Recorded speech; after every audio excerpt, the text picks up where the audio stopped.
Samsung's offer really is very rich, with all devices from J, A, and S series, and each year starting from 2015, we can see new J series devices being further and further improved. As this is the middle segment of the market, in 2015 we saw a device made of plastic, with only an aluminum frame. What the J5 offered back then was a 5-inch HD display and decent camera setup, and on the front there was even an LED flash which ranked the J5 among the best selfie devices at the time. Removable battery was very practical, and it found its way in the 2016's model as well, which brought a little bit bigger display and a newer version of Android. It was, we'd say, only a slight improvement compared to the 2015's edition. But in 2017, things are getting hotter. We have a new J5. This time around, we have a bunch of improvements which set the bar for the middle class much higher.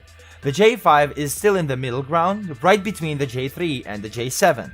This time we have something that was until now reserved for the upper middle or even premium class. Full metal chassis, high-resolution cameras, and an octa-core CPU. We're still speaking of the J series? Why yes indeed, but sadly there have to be some drawbacks. The battery is now non-removable. Inside the factory box of the J5 2017 we can find user manuals, 3.5mm headphones, a micro USB cable, and a Samsung's charging adapter. Today we're testing the black J530F/DS, which is, as the name suggests, a dual SIM device. Next to the black color, there's also the J5 in blue, pink, and gold. What does Samsung have in store for us for 2017's middle class? Let's find out together.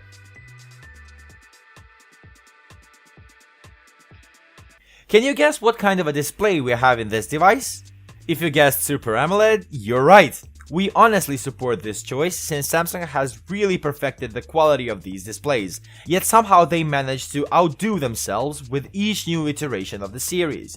The Super AMOLED panel guarantees the best black color reproduction when speaking of smartphone panels, and another strong spot of this panel is definitely great visibility on the direct sunlight. Color reproduction is also great. We can't say perfect though, because AMOLED by default likes to represent a little bit oversaturated colors. Viewing angles are also great, colors remain very nice.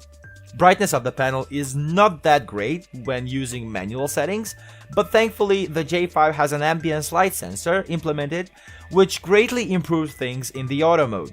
The panel of the J5 is perfectly bright. Screen adaptation is possible through the screen mode option, which offers 4 options: Adaptive Display, AMOLED Cinema, AMOLED Photos, and Basic. Speaking of the diagonal itself, we have the 5.2-inch display, which has become standard for the middle segment of the market, and it is the middle ground between compact and huge displays. Implementation of this display has made all corners of the display easily reachable, so it will be easy to use this device with one hand. The display covers 71.5% of the front panel. The resolution of the display is HD 720p, with the aspect ratio of 16:9, which is still very acceptable in the middle class, although we believe that Full HD resolution will find its place in the middle class in 2018, as well as thinner bezels. All this results in a decent pixel density of 282 ppi, which is just below the Apple's Retina quality, which has 326 ppi. Views on the display are very clear, so web surfing on this device will be a very pleasant experience. One of the very useful options is the well-known blue light filter, which serves to reduce the pressure on eyes during use by emitting reddish light. What would be another great addition is definitely the always-on display, but this time it is left behind. If we were to speak of the hardware that Samsung chose to implement into the J5 2017, we would talk about the well-known Samsung XNS 7870 Octa chipset, which found its way into several low and middle-class Samsung devices. Devices which use this chipset are Galaxy J7 2016 and 2017, Galaxy A3 for 2017, and Galaxy J7 Prime. This is a chipset signed by Samsung, and it is consisted of 8 Cortex A53 cores, all of which are clocked at 1.6 GHz, which makes this CPU very efficient and economic regarding battery consumption. Next to the CPU, there's also the Armalite T830 MP1 GPU, which is in charge of the graphics performance, and which does a very good job considering the HD resolution of the display. Alongside all this, we'll also mention the amount of RAM and internal storage. So the J5 2017 comes in two versions with either 2 or 3 GB of RAM and with either 16 or 32 GB of internal storage. These two setups are already standard for this class, and even the 216 GB configuration does a great job in terms of execution and multitasking. Thankfully, thanks to these memory options, there's also a microSD card slot that supports expansions up to 256 GB. The general user experience of the J5 2017 is excellent. Everything works very fluidly and with no stuttering or lag at all. Modern 3D games didn't show low frame rates during execution, but we did notice slight overheating during longer gameplay. But it did not make an impact on the performances, so thermal throttling is not something that is familiar to the J5 2017. When it comes to the Antutu benchmark, the J5 2017 scored 45,463 points. What is a great addition to the 2017's edition of the J5 is the fingerprint scanner, which we didn't have in the 2016's model. It is implemented into the home button, which is its typical place in Samsung's devices, and it works great. When it comes to software side of things, we have the Android 7.0 Nougat OS pre-installed on this device, which is supplemented by Samsung Experience 8.1 user interface. It is visually and functionally the same UI that we can find in Samsung's flagships, the S8 and the Note 8. Security patches are dated from August at this moment, and official upgrade to the Oreo OS is expected by the end of the year. Camera has also seen an improvement. Although on the back we have the same 13 megapixel resolution, this time we have a different sensor. The aperture is this time f1.7, which will let more light reach the sensor compared to the last year's model, which itself guarantees better results in low light shooting environments. The autofocus system is an integral part of every modern camera, and this time we have a very precise and fast autofocus system which secures pretty sharp and clear photos. Next to the classic camera options, there are also geotagging, touch focus, face detection, panorama, and HDR. Speaking of the camera interface itself, we have the classic Samsung user interface, which we could see in the S8. Navigation is simple, and the interface is generally highly intuitive. The rear-facing camera really produces great photos. Colors are nicely reproduced, the level of details for the 13 megapixel sensor is pretty good, while indoor photos do have slightly higher noise levels. All in all, the J5 2017 provides similar or even better results compared to all other devices in this class. Videos are captured in Full HD resolution at 30 FPS, which is decent again considering the class. Details are very good, frame rate is stable, but the colors could be a little bit better. Videos are captured in MP4 format with stereo sound, which deserves compliments considering the fact that some far more expensive devices record mono sound. Apple, we're looking at you here. The front-facing camera has seen an improvement resolution-wise as well.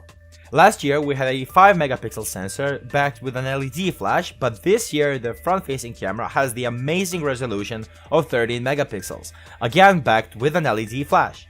The aperture is f1.9, so the nighttime photos will be of decent quality. Daytime photos have a decent level of details with nicely managed noise levels. Dynamic range is sadly not the best attribute of the front-facing camera sensor. This camera records videos in Full HD 1080p resolution, and the results are only average. What would round up the whole story of the front-facing camera is the autofocus system that we've had a chance to see in the Nokia 3, for example, which is a far cheaper device.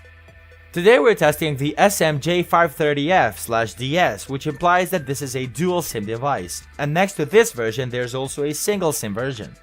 We have a hybrid slot where we can use a microSD card, but we'd need to sacrifice one nano SIM card slot.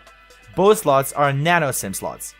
Samsung opted for the classic microUSB port for their 2017 J series. The 3.5mm headphone port is also here, which we definitely support. Speaking of wireless connections, we have Wi-Fi 802.11 with A, B, G, N, and AC standards and with hotspot mode, Bluetooth 4.1 with A2DP profile, AGPS, FM radio, and NFC.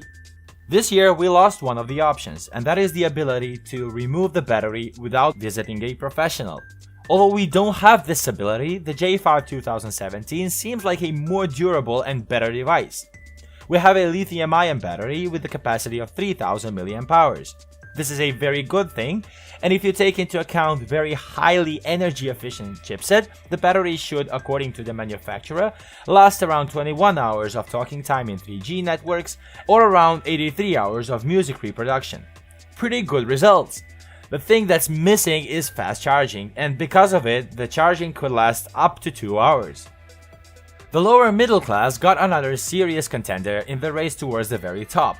Build quality, good display, and a very good camera setup all make the J5 2017 a very interesting choice. The thing that we'd consider a downside of this device is definitely the base version with only 16GB of storage, which will over time definitely become a choking point. We can also forgive Samsung for not implementing fast charging in this device, and the always-on display would also represent a nice touch. Since this device is very popular, many mobile operators have it in their offer, which makes the cost drop significantly, and this is another big advantage. All in all, this is a very good device considering the price range, which will definitely satisfy an average user, and we're sure that even the more advanced users won't have any huge problems with this device. Do you like the new Samsung device for the lower middle class?